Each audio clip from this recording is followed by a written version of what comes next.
এদের যোনিপথে 2 আঙ্গুল ঢোকানো হয় এবং আঙুল দিয়ে বোঝার চেষ্টা করা হয় যোনিপথ কতটুকু টাইট, কতটুকু চাপা। বা মেয়েদের হাইমেন বা সতীচ্ছদ পর্দা নিয়ে একটা পোস্ট ফেসবুকে ছড়িয়ে পড়ছে, যেখানে বহুল প্রচলিত মেডিকেল টেক্সট বইয়ের রেফারেন্স দিয়ে বলা হচ্ছে যে 99% হাইমেন ছিঁড়ে যায় সহবাস করার কারণে।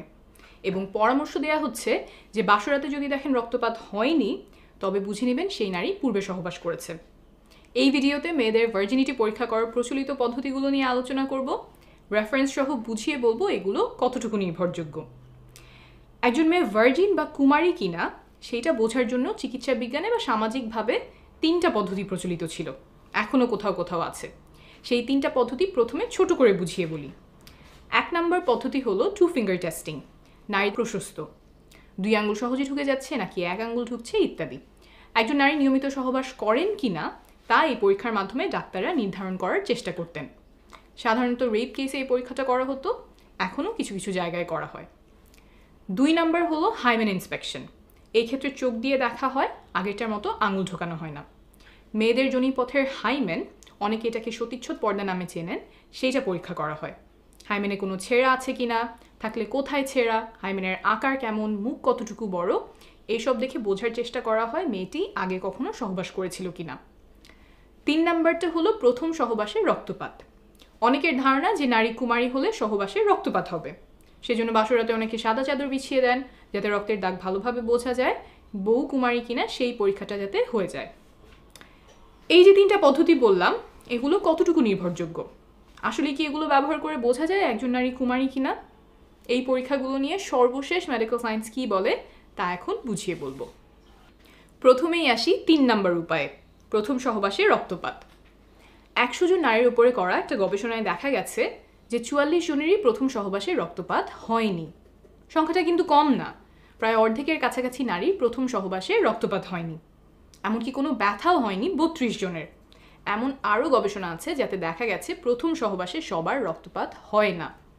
রক্তপাত হওয়া এবং না হওয়া দুইটাই স্বাভাবিক।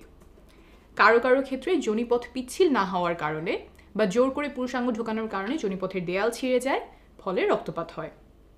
এরপর আসি 2 নম্বর উপায়, হাইমেন ইন্সপেকশন বা সতীচ্ছদ পর্দা দেখে বোঝা যায় কিনা নারী কুমারী। এইটার ব্যাপারে হয়তো অনেকেই শুনেছেন, সহবাস করলে মেয়েদের যোনিপথের পর্দা ফেটে যায়, আর তাহলে তো ওটা দেখলেই বোঝা যাওয়ার কথা যে সে সহবাস করেছে কিনা। অনেকেই মনে করেন হাইমেন এমন, এইভাবে যোনিপথের মুখ আটকে রাখে, সহবাস করলে পর্দাটা এমনভাবে ফেটে যায়, তাহলে ভালো করে দেখলেই বোঝা যাওয়ার কথা যে নারী কুমারী কিনা। আমেরিকায় 36 জন গর্ভবতী টিনেজারদের ওপরে একটা গবেষণা করা হয়। তাদের হাইমেন এবং গোপনাঙ্গ দেখে ডাক্তার নির্ণয় করার চেষ্টা করেন যে তারা পূর্বে সহবাস করেছে কিনা। 36 জনের মধ্যে মাত্র 2 জনের ক্ষেত্রে ডাক্তার বুঝতে পেরেছিলেন যে তারা আগে সহবাস করেছে, অথচ 36 জনই গর্ভবতী, অর্থাৎ বাকিরা সহবাস করেছিলেন কিন্তু তাদের হাইমেন দেখে বোঝা যায়নি। অনেকেই মনে করতে পারেন হাইমেন দেখে বোঝা না যাওয়ার কারণ কি?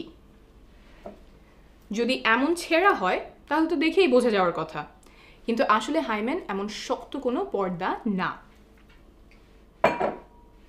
হাইমেন বা সতীচ্ছদ পর্দা কিছুটা এমন ইলাস্টিক, সংকোচন প্রসারণ বা বড় ছোট হতে পারে, আর এই হাইমেন থাকে যোনিপথের চারপাশ ঘিরে। আর যোনিপথের দেয়ালগুলো কিছুটা রাবার মতো ইলাস্টিক, ছোট বড় হতে পারে, এত বড় হতে পারে যে এই রাস্তা দিয়ে জন্মের সময় বাচ্চা বের হয়। তো এই যোনিপথ ঘিরে যে পর্দার মতো থাকে হাইমেন, সেইটাও বড় ছোট হয়। এই পর্দাটা অনেক রকম হতে পারে, এক একজনের এক এক দিকে খাঁজ থাকে, ভাঁজ থাকে, আর মেয়েদের জন্মের আগেই তার হাইমেনে ফুটো থাকে। বড় হলে সেই ফুটো দিয়ে মাসিকের সময় রক্ত বের হয়। এই ফুটোও অনেক ধরনের হতে পারে, বড় ছোট হতে পারে। ফুটোটা কত বড় হবে সেটা বয়স, ওজন, উচ্চতা সহ আরও অনেক কিছুর উপরেই নির্ভর করে। আবার সহবাস ছাড়াও অনেক কারণে হাইমেনে টান পড়তে পারে বা এক অংশ চিড়ে যেতে পারে, যেমন খেলাধুলা, আঘাত পাওয়া, তারপর মাসিকের সময় ট্যাম্পন ব্যবহার করা ইত্যাদি। এই সব কারণে হাইমেন দেখেই নিশ্চিতভাবে বলা সম্ভব না একজন নারী পূর্বে সহবাস করেছিলেন কিনা। এখানে বলে রাখা ভালো যে কারো কারো জন্মের সময় হাইমেনে ফুটো নাও থাকতে পারে। মেডিকেলের ভাষায় এটাকে আমরা বলি ইমপারফেক্ট হাইমেন, সেটা 1000-এ 1 বা তার চেয়েও কম হয়, তখন ছোট একটা সার্জারি করে হাইমেনে ফুটো করা হয়। এখন বলছি 1 নম্বর উপায় নিয়ে, 2 ফিঙ্গার টেস্ট। এই পরীক্ষাটা কোনো বৈজ্ঞানিক ভিত্তি ছাড়াই চিকিৎসা বিজ্ঞানে ঠাঁই পায়। উপমহাদেশের অনেকগুলো মেডিকেল টেক্সট বই এই পরীক্ষার কথা লেখা আছে, সেই সব পড়ে ডাক্তাররাও অনেকদিন এই পরীক্ষা করতেন। এই মন গড়া অবৈজ্ঞানিক পরীক্ষা বন্ধ করতে বিভিন্ন দেশে এটাকে ব্যান করা হয়।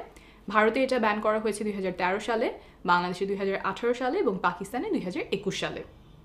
তাহলে বোঝা গেল যে এই 3 উপায়, 2 ফিঙ্গার টেস্ট, সতীচ্ছদ পর্দা বা রক্তপাত, কোনোটা দিয়েই কুমারিত্ব বোঝা যায় না।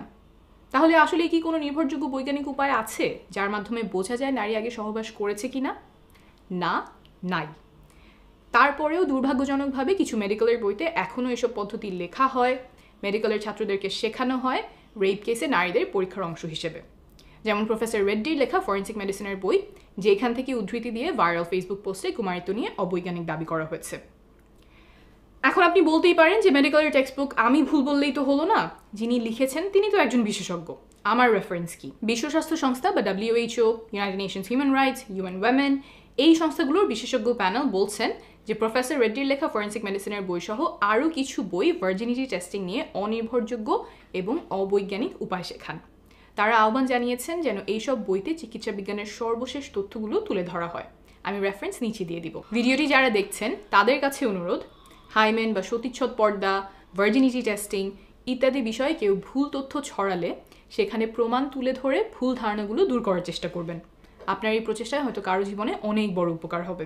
ভালো থাকবেন।